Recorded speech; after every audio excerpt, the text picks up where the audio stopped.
Bonjour tout le monde, ça fait un petit bout. Aujourd'hui, on va parler de l'outil de commerce qui est relativement utile à tout le monde, toutes catégories confondues, seigneurs, évêques, mercenaires, pirates. Tout le monde peut utiliser l'hôtel des ventes. À noter que tous les rôles doivent avoir une certaine, soit un bâtiment ou un certain équipage ou sergent ou whatever, pour avoir accès à l'hôtel des ventes. Pour les seigneurs, c'est la place, c'est le marché. Ça coûte pas grand-chose. C'est un des bâtiments qui est relativement facile à acheter. Puis ça l'amène plein de bonus, dans le sens que c'est plus facile de faire du commerce avec des gens qui sont éloignés ou du commerce qu'avec des gens que vous seriez peut-être pas portés à faire du commerce avec. L'hôtel des ventes peut être trouvé, le lien vers l'hôtel des ventes est ici, dans le livre de règles, en bas, dans la section informations utiles. Là, vous pouvez voir, c'est vraiment extrêmement en bas. Bon, ben là, vous voyez pas, là, mais je suis en bas. Là.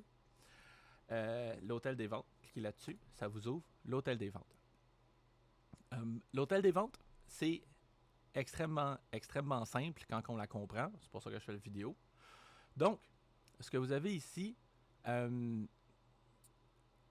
les vendeurs et les acheteurs doivent posséder un marché / atelier d'artisanat / trésorier.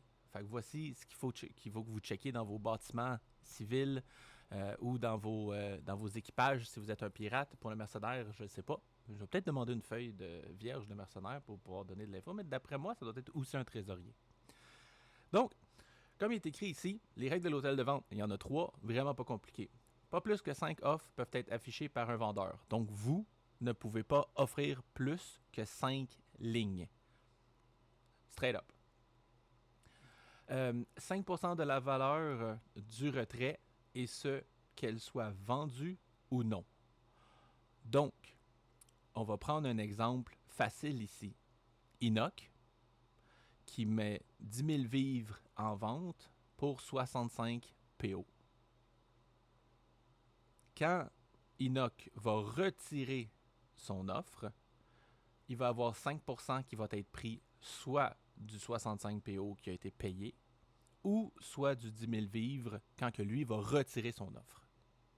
Si elle est vendue, ça va devenir des vivres. Si elle est vendue, ça va devenir des PO.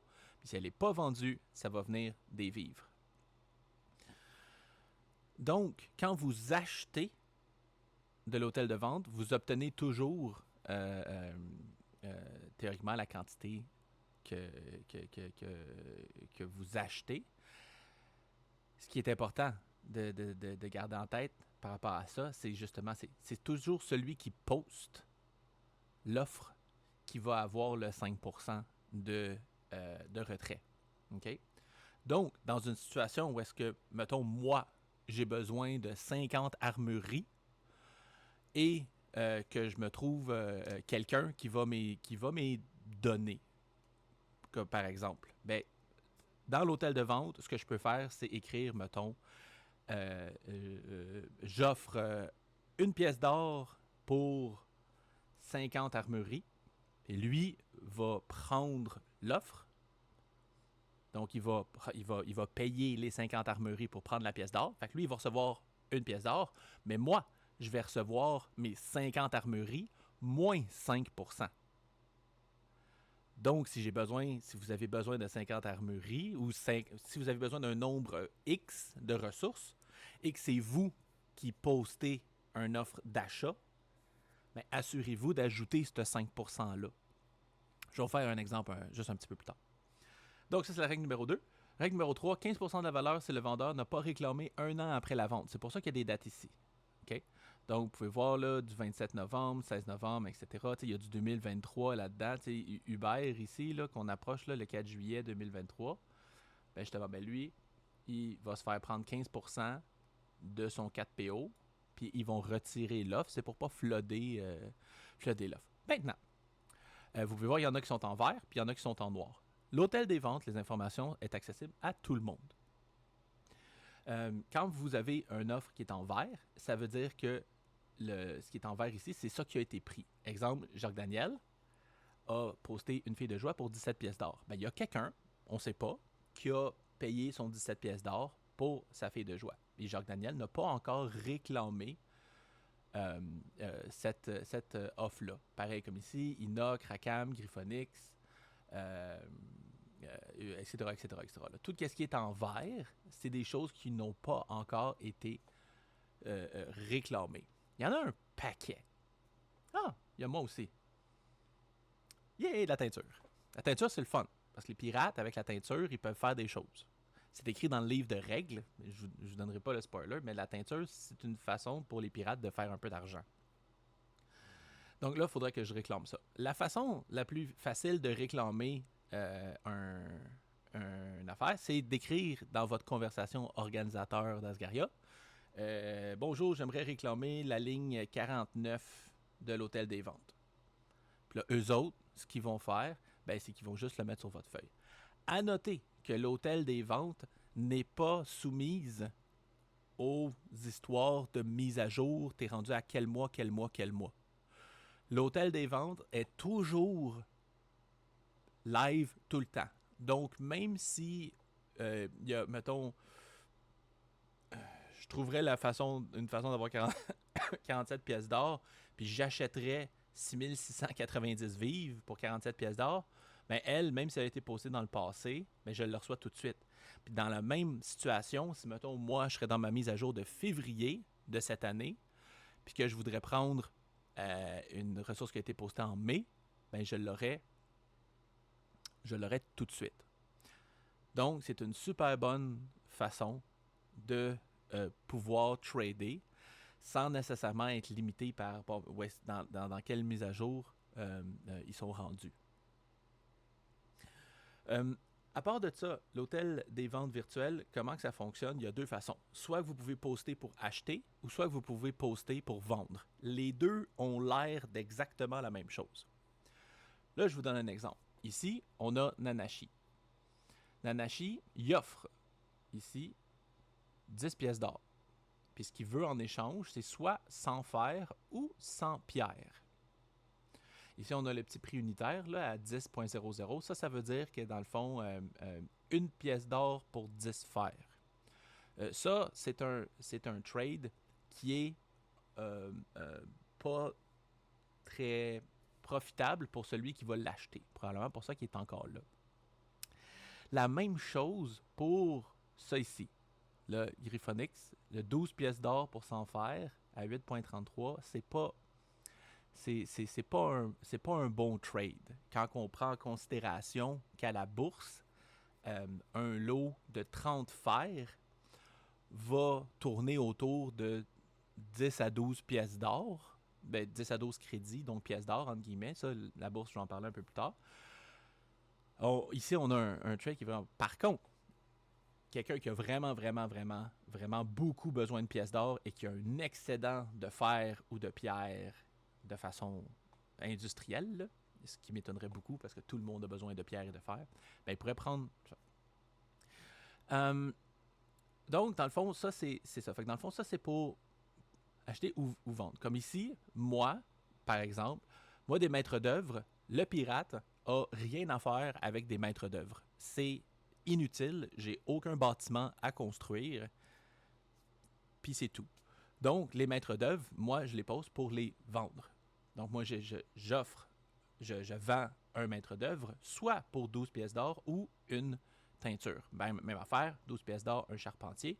Ces charpentiers sont utiles aux pirates parce que c'est avec ça qu'on construit nos bateaux. Un bateau, pas de pirate, c'est so-so. Vous voyez ici, il y a d'autres, justement, lui, Blaise, qui j'assume être aussi un pirate, vu qu'il y a du rhum, mais j'assume, là. Ça veut rien dire. Donc, 100 rhum pour 45 pièces d'or, 90 rhum pour 35 pièces d'or, ça fait 10 pièces d'or, puis vous voulez du rhum, ben, vous pouvez les acheter ici. Parce que comme j'ai mentionné dans la vidéo des ressources, le rhum, il y a juste les pirates qui en produisent. Donc, si vous en voulez, ben, il faut vous trouver un pirate. Ou, ben, il y en a sur l'hôtel des ventes pour une bonne somme. Parce que c'est des ressources qui sont relativement relativement rare. Donc, il y a les façons de poster. Si vous pouvez envoyer un message à l'organisation, leur dire bonjour, j'aimerais mettre une offre à l'hôtel de vente. Si vous voulez acheter quelque chose, si vous cherchez quelque chose que vous voulez acheter, ce qu'il faut dire, c'est ici, c'est la marchandise que vous offrez. Exemple, moi, j'ai des charpentiers et je veux des architectes. Ce que je vais faire, c'est que je vais écrire, bonjour, organisation, j'aimerais offrir un charpentier contre un architecte. Comme ça, la personne qui va le prendre, il va me donner un architecte pour mon charpentier. OK? C'est pas un système où est-ce que vous dites « Hey, j'aimerais ça avoir telle chose, qu'est-ce que vous m'offrez? » C'est vraiment vous offrez quelque chose que vous avez contre quelque chose que vous voulez. Ça se peut qu'il y ait des gens qui le prennent, ça se peut qu'il y ait des gens qui le prennent pas. Mais si vous y allez avec un barème facile, là, d'habitude, 2 pour 1, ça part super rapidement. Si vous offrez, je sais pas moi, mettons, on parle de ressources de luxe, là. Mettons, vous offrez 2 vins contre un ivoire, pas mal sûr que ça va partir. T'sais, du 2 pour 1 dans les ressources de luxe, dans les mètres, ça part pas mal rapide. Mais vous n'êtes pas vraiment gagnant. Il y a d'autres façons de se faire. T'sais. Mais l'hôtel de vente, c'est toujours une bonne façon de vous starter. Puis c'est toujours le fun de regarder, justement, quand vous avez, mettons, il y a beaucoup de monde qui veulent des pièces d'or. Fait que quand vous avez, mettons, un petit excédent de pièces d'or, c'est toujours le fun de regarder, qu'est-ce qui est disponible. Qu'est-ce qui est disponible. Là, en ce moment, là, c'est sûr, il y a du rhum. 5 grags pour 1000 vivres. C'est pas pire, ça. Je devrais peut-être le prendre. Non, j'ai plus de vivres. Ouais. Fait que c'est ça. Grosso modo, l'hôtel des ventes. Ah oui, il y a aussi une autre façon d'utiliser l'hôtel des ventes. C'est une façon live. Exemple, vous êtes en communication live avec un autre joueur. Il y a moyen de demander à un organisateur, s'ils sont libres, de rentrer dans la conversation. Puis là, de leur dire, on aimerait ça faire un deal avec l'hôtel des ventes. Puis là, vous dites justement, je vais échanger ça contre ça, puis là, l'autre personne accepte, etc. L'avantage de faire ça, c'est que quand vous voulez faire des échanges qui n'ont vraiment pas d'allure, mon exemple de tantôt, comme 50 armureries contre une pièce d'or, de mettre ça sur l'hôtel des ventes, s'il y a quelqu'un qui regarde pendant que c'est affiché, puis qui voit ce deal-là, il peut sauter dessus avant que votre ami qui était supposé le prendre ou votre partner qui était supposé le prendre le voit puis l'accepte. C'est toute une histoire de timing. Puis c'est pour ça que dans une situation où est-ce que vous voulez faire des échanges vraiment comme plus des dons, entre guillemets, là, c'est toujours quelque chose contre quelque chose d'autre, mais 50 contre 1, etc. C'est bien de prendre, de se timer. Timez-vous avec votre partner, timez-vous avec l'organisation pour faire une conversation puis de dire, on passe par l'hôtel des ventes, vous offrez ci, lui offre ça, etc., etc. Puis gardez toujours en tête que c'est le vendeur qui va se prendre le 5% de retrait quand il va retirer. Donc, si vous voulez 50 quelque chose, puis c'est vous qui postez en tant que vendeur, si vous voulez 50 quelque chose, écrivez 52. Faites-vous pas avoir parce que vous allez avoir le 5%. C'est pas mal ça. C'est l'hôtel des ventes. C'est un outil de commerce qui est quand même plaisant à utiliser. Si vous avez des questions à propos de l'hôtel des ventes, faites-moi signe. Passez par Discord. Puis c'est ça. Fait que bonne journée. Je vais faire une vidéo sur la bourse pour vous donner un peu plus de visibilité là-dessus. Puis j'ai aussi une vidéo sur les unités militaires. Le bon vidéo sur les unités militaires qui s'en vient. Fait que c'est ça. Ciao!